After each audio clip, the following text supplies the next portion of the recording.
बिस्मिल्लाहिर्रहमानिर्रहीम, अस्सलाम वालेकुम। आज हम इस वीडियो में सोलर मैक्स ओरा 1.5 किलोवाट इन्वर्टर के की फीचर्स को डिस्कस करेंगे, प्लस उसके साथ जो इन्वर्टर के एसेसरीज आती हैं वो मैं आपको बताऊंगा। जब आप इन्वर्टर के बॉक्स को ओपन करेंगे तो उसमें से आपको एक कम्युनिकेशन केबल मिलेगी, लेकिन नॉर्मली ये आपके यूज में नहीं आएगी। जब इन्वर्टर को आपने सॉफ्टवेयर अपडेट करना है तब ये केबल यूज होती है। उसके बाद यूजर मैनुअल है जिसमें आप तमाम तरह के पैरामीटर्स को सेट करने के लिए इसके यूजर मैनुअल को यूज कर सकते हैं। वारंटी कार्ड होगा, अगर वारंटी क्लेम के लिए आपको इन्वर्टर वारंटी सेंटर भेजना है ये वारंटी कार्ड साथ होना जरूरी है।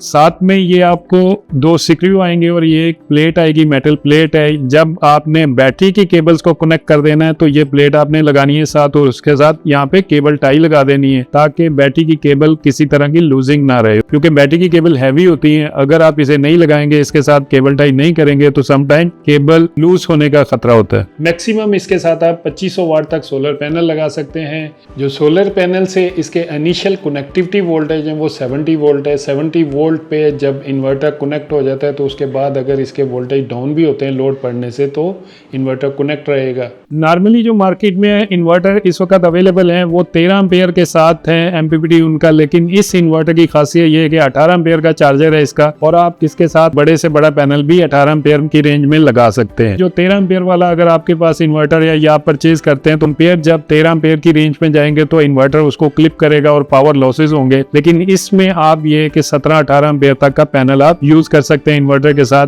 ये इन्वर्टर आप विदाउट बैटरी और बैटरी के साथ भी यूज कर सकते हैं। इवन के अगर आपने बैटरी भी कनेक्ट नहीं की और ग्रिड भी अवेलेबल नहीं है तो सिर्फ सोलर से भी आप इसके इन्वर्टर के लोड को चला सकते हैं। डिपेंड करता है उस वक्त आपको सोलर पावर कितनी मिल रही है, उस हिसाब से आपका लोड इन्वर्टर चलाता रहेगा। इस इन्वर्टर में anti dust kit built in है। जब आपका इन्वर्टर कुछ टाइम वर्किंग के बाद इसके जो फिल्टर हैं वो थोड़े मिट्टी वगैरह से गंदे हो जाते हैं तो आप इसकी फोम को निकाल के दोबारा से वॉश करके इजीली इसको इंस्टॉल कर सकते हैं। इन्वर्टर के अंदर किसी तरह की गद्दोगबार नहीं जाएगी और इन्वर्टर की लाइफ और परफॉर्मेंस बेहतर रहेगी।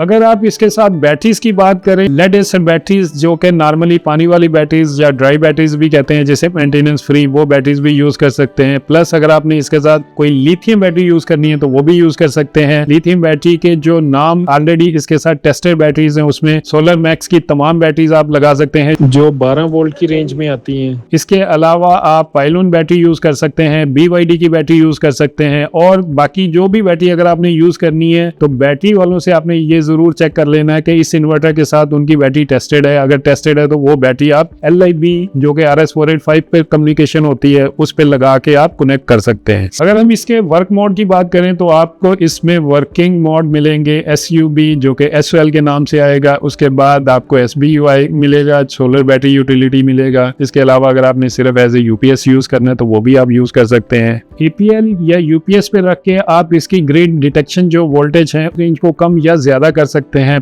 बैटरी के लिए इसमें इक्वलाइजेशन भी है। अगर आप लेड एसिड बैटरीज जिसमें ड्राई बैटरी और जिसे मेंटेनेंस फ्री भी बैटरी कहते हैं, प्लस अगर उसके साथ पानी वाली बैटरी आप या ट्यूबुलर बैटरी यूज करते हैं तो फिर आप उसके इक्वलाइजेशन सिस्टम को भी यूज कर सकते हैं जिससे बैटरी की परफॉर्मेंस बेहतर हो सकती है। लिथियम बैटरी कम्युनिकेशन के लिए आप इसको कैन पे भी यूज कर सकते हैं इन्वर्टर को, और RS485 के थ्रू भी आप इसको कम्युनिकेट करवा सकते हैं BMS को। तो इन्वर्टर की without any load self consumption है वो 35 वाट है। अगर आप इसको चेक करना चाहें कि इन्वर्टर खुद से कितनी पावर कंज्यूम करता है तो वो टोटली 35 वाट है अगर इसके साथ किसी किस्म का कोई लोड कनेक्ट नहीं है। अगर हम इन्वर्टर के वारंटी क्लेम की बात करें, 2 साल की अनलिमिटेड पार्ट्स रिप्लेसमेंट वारंटी के साथ आता है। खुदा न खास्ता अगर आपका इन्वर्टर एक या एक से ज्यादा दफा किसी प्रॉब्लम में आता है, इन्वर्टर को रिपेयरिंग या पार्ट्स रिप्लेसमेंट की जरूरत होती है तो वो फ्री ऑफ कॉस्ट आपको वारंटी क्लेम किया जाता है। नॉर्मली जो आपको मार्केट में अवेलेबल इस कैपेसिटी में इन्वर्टर मिलेंगे उनकी वारंटी 2 साल या 3 साल लिखी जरूर होती है, लेकिन अगर एक से ज्यादा दफा अगर उसमें कोई प्रॉब्लम आ जाती है तो वो उसके फिर आपसे चार्ज करते हैं। लेकिन सोलर मैक्स में ये है कि आपका इन्वर्टर 2 साल की अनलिमिटेड पार्ट्स रिप्लेसमेंट वारंटी के साथ होता है। ये इन्वर्टर बिल्ट इन वाईफाई के साथ है। इसको आप ऑनलाइन मॉनिटर करना चाहते हैं तो उसके लिए आपने ऐप डाउनलोड करके यूज करनी है iDotSolar। iDotSolar पे आपने कॉन्फ़िगर करने के बाद अपने इन्वर्टर के पैरामीटर को भी चेंज कर सकते हैं और ऑनलाइन मॉनिटर भी कर सकते हैं। ये इस इन्वर्टर की थी जो बेसिक इंफॉर्मेशन आपको मैंने दी है। अगर मजीद इसकी आपने पैरामीटर सेटिंग्स वगैरह की वीडियो देखनी है तो वो भी हमारे YouTube चैनल पे अवेलेबल है, आप वहां से देख सकते हैं।